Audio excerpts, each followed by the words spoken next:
శత్రు దేశాల నుంచి ఊహించని రీతిలో ఎదురవుతున్న దాడులను తిప్పికొట్టేందుకు కాకలు తీరిన యోధులైన మెరైన్ కమాండో కేంద్రం విశాఖలో ప్రారంభమైంది.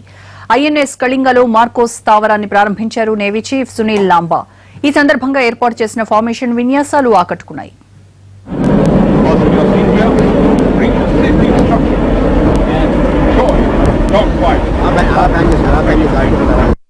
తూర్పు తీరం శత్రు దుర్భేద్యంగా తీర్చిదిద్దడంలో ఇండియన్ నేవీ మరో ముందడుగు వేసింది.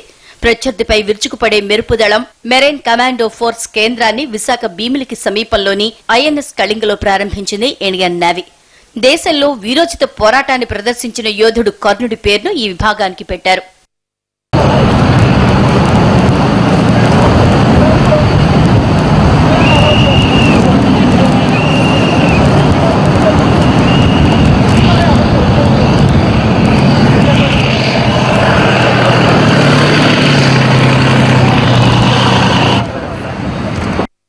నింగి నేల నీరు ఎక్కడి నుంచైనా శత్రువులపై విరుచుకుపడే సత్తా కలిగిన మార్కోస్ ఇండియన్ నేవీలో ప్రత్యేక శిక్షణ పొందిన విభాగం.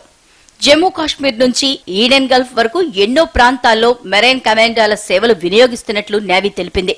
తీర ప్రాంతం రక్షణ, ప్రకృతి వైపరీత్యాల సమయంలో సేవలు అందించడం, వ్యూహాత్మక దాడులతో శత్రువులను భయకంపితుల్ని చేయటంలో మార్కోస్ దిట్ట.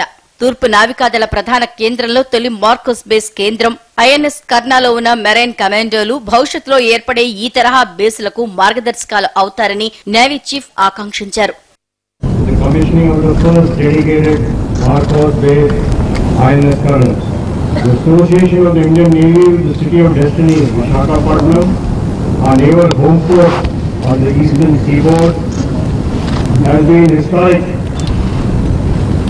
Over the decades, the city of Visakhapatnam has stood witness to the prolific and empowering growth of Indian Navy.